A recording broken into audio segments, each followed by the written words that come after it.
E aí, minha gente, tudo bem? Passando aqui para o último vídeo dessa sequência do mini curso relacionado ao volume 1 da nossa coleção. E a gente vai bem rápido falar sobre situações de morte evidente.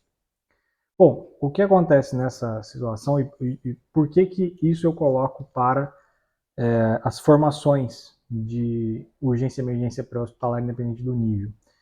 E quando chega numa cena, é possível se deparar com uma vítima numa situação de morte evidente. E as situações de morte, nas situações de morte evidente, não tem atendimento, né? Então, quando eu consigo identificar o óbito, por evidência, nessas condições, não ocorre atendimento, beleza? Então, a gente extrai alguns conhecimentos relacionados à tanatognose, beleza? Que é um ramo da tanatologia, tanatologia estuda a morte, que é parte da medicina legal. Então, estuda a morte por observação de fenômenos cadavéricos, beleza? E dentro desses fenômenos existem os chamados sinais de morte, que a gente pode aplicar no APH, no que a gente acaba chamando de sinais de morte evidente, beleza? Ou mesmo morte aparente. Então, morte evidente ou lesão incompatível com a vida é quando eu identifico que a vítima está num estado que é incompatível com a sobrevivência, né? Que é incompatível com a vida. Os sinais de morte evidente, eles são situações que permitem que o profissional não médico ou o leigo assuma, né, a condição do óbito por evidência. Então, você assume a condição de óbito da vítima por sinais evidentes, numa situação de vítima em ambiente fora do hospital, beleza? Aí, nesses casos, portanto, não é realizado atendimento. É igual encontrar uma vítima decapitada. E tinha um meme antigo do bombeiro, que era bem difundido, que tinha uma vítima sem cabeça e uma pessoa ventilava na cabeça, outra pessoa comprimia no tórax, né? E aí existem algumas ressalvas aqui que eu fiz, inclusive, no livro. Nos treinamentos da TACMED, o que eu uso de referência são essas situações. Situação de decapitação, que representa a separação total entre cabeça e tronco, beleza? Esmagamento total de crânio, que representa o esmagamento total da cabeça, então não é esmagamento parcial, não é exposição de massa encefálica, não é trauma com exposição de alguma coisa, é esmagamento total. Tem vítimas com trauma crânioencefálico, com exposição de massa encefálica que sobrevivem. Então aqui é quando desaparece a cabeça, beleza? Teve um esmagamento completo da cabeça. Destruição completa do crânio. O esmagamento total de tórax é a mesma coisa. Então, no esmagamento total de tórax, vide mais uma vez a palavra total, né, para representar agora que o sítio anatômico de órgãos extremamente vitais, como coração, pulmão, grandes vasos, foi destruído. E isso é bilateral, então é o tórax como um todo. No esmagamento total de tórax, na inexistência de função cardíaca e respiratória, assume-se óbito por evidência. A transecção de tronco é quando ocorre separação de extremidades do tronco. Então, cria-se extremidade no tronco. O tronco é separado em duas partes. Então, isso acontece, por exemplo, numa transição tóraco-lombar, numa transição entre tórax e abdômen. Essa transecção seria uma transecção na metade do tronco e não pode ser considerada como uma, por exemplo, amputação bilateral de membro inferior ou com uma transecção na altura do quadril. Então a gente está falando de uma transecção ali na altura do diafragma, transecção que afeta a função de órgãos vitais. A transecção de tronco, ela tem algumas ressalvas, porque a gente, às vezes, não tem o óbito imediato. Então, já tivemos uma situação em São Paulo, de um motociclista que bateu na quina de um caminhão, e ele sofreu uma transecção de tronco e ficou se rastejando lá na marginal, com a coluna à mostra, e o cara rastejava deu tempo das pessoas pararem, deu tempo até mesmo do atendimento chegar na cena. Então, em virtude do mecanismo de lesão, embora seja uma lesão incompatível com a vida, o óbito não necessariamente acontece instantaneamente. Na transecção de tronco também a gente pode ter que levar em relação também vítimas que recebem impactos na transição tóraco-abdominal, né, entre tórax e abdômen, tóraco-lombar, e ocorre um esmagamento dessa região e mantém-se a pressão naquela região como um atropelamento. Também em São Paulo aconteceu um atropelamento com um SUV que prensou uma pessoa contra o poste. E aí a pessoa mantém-se num estado fisiológico até que se tira o objeto, a pressão daquela região, e aí ela descompensa, e aí a descompensação leva à inconsciência e etc. Então, existem algumas ressalvas ali com relação a que a transecção de tronco ela é uma condição incompatível com a vida, entretanto, não necessariamente a vítima vai ser encontrada em óbito. Okay? A carbonização representa a carbonização do corpo, então a pessoa, você vai encontra-se lá um corpo, uma forma humanoide. Para quem não é da área, imagina, eu costumo usar o exemplo leigo do churrasco esquecido na churrasqueira, né? Aquele pedaço de carne que virou uma coisa que parece uma madeira.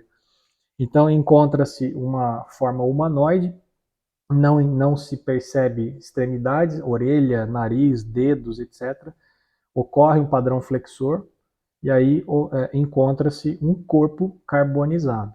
Eu coloquei do corpo para não confundir com carbonização relacionada, por exemplo, a uma queimadura de grau 4, uma descarga atmosférica, uma queimadura de uma extremidade, uma queimadura pontual. De repente o cara tem uma queimadura muito grave numa região ali, numa extremidade de um membro, e não necessariamente é carbonização do corpo. A rigidez cadavérica, que representa, na maior parte das vezes, uma condição já de uma progressão do tempo de morte, é quando o indivíduo ele vira um pedaço de pau. Você mexe na extremidade da mão, mexe o corpo inteiro. Você não consegue mover as articulações, a vítima está enrijecida. Isso acontece porque a musculatura contraiu e aí a gente tem que fazer revisão de bomba de sódio e potássio, de um monte de coisa, e o fato é que o deslizamento de miofibrilas ali não libera mais, e aí ocorreu a contração e é como se congelasse a vítima naquela cena, naquele momento. Eu já vi vítima, por exemplo, entrar em rigidez. A rigidez cadavérica ela é colocada como um fenômeno já de um tempo transcorrido da morte, mas eu já presenciei uma crise convulsiva que encerrou em rigidez cadavérica. Então, a crise convulsiva progrediu por 10 minutos, ao final do 10º minuto, a vítima entrou em rigidez cadavérica. Já enrijeceu na hora. Tá? Há manchas de hipóstase ou manchas hipostáticas são manchas arroxeadas que aparecem no corpo da vítima por conta da estase de sangue no corpo e a gravidade. Então, para de circular sangue, por gravidade esse sangue tende a ir para a parte mais inferior do corpo e aí começa a acumular e começa a formar manchas arroxeadas nas regiões de pressão, nas regiões mais inferiores do corpo. E aí, por fim, a decomposição, a putrefação, que já representa estado avançado de morte, e aí a gente pode ter presença de mau cheiro, bicho, etc. E aí a vítima já está apodrecendo, né? O corpo já está apodrecendo.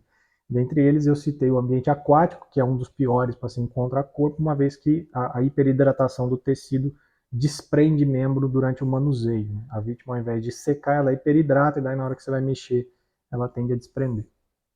Fiz um resumo, né, de alguns fatores ali, de fenômenos cadavéricos, e aí existem sinais de morte que são imediatos. Deixa eu mudar a cor aqui.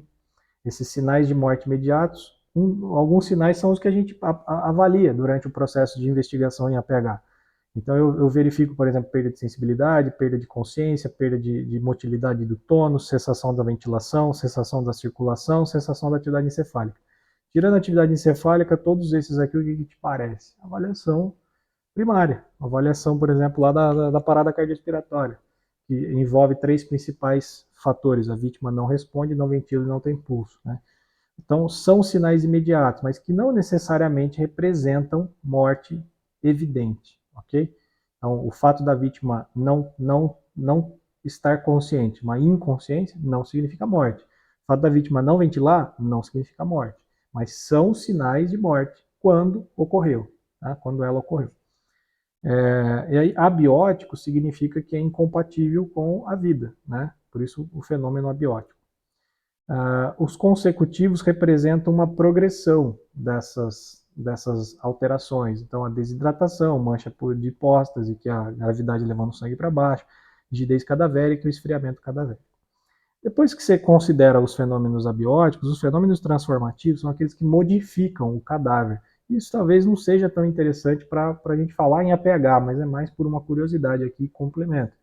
Dos fenômenos transformativos, tem aqueles fenômenos que destroem ou que decompõem o corpo, né? E aí os fenômenos destrutivos de autólise, maceração, putrefação, que é o próprio apodrecimento do corpo, e os fenômenos conservadores, que são aqueles que, ao contrário do destrutivo, conservam o corpo, mumificação, etc. Então, dos fenômenos cadavéricos, o que importa para a gente no APH é entender que existem fenômenos imediatos que são investigados na nossa avaliação para verificar realmente se é uma condição de morte, né? Mas a gente não, dentro do princípio da ação não médica, o que a gente faz de identificação de óbito é o óbito por evidência. E aí, nesse caso, a gente utiliza apenas as situações que a gente chama de morte aparente ou morte evidente. Beleza? Então é isso. O nosso volume 1 trouxe para nós informações relacionadas a princípios gerais, conceitos gerais de urgência e emergência. Eu espero que você tenha aproveitado. E no nosso volume 2, agora na sequência, a gente volta falando das diretrizes e referências aplicáveis dentro do ambiente pré-hospitalar, tanto convencional quanto tático. Beleza? Fica com a gente aí nessa sequência de volumes e minicursos. E eu te vejo no próximo volume. Beleza? Um abraço para vocês e muito obrigado aí pela participação nesse trabalho. Até mais.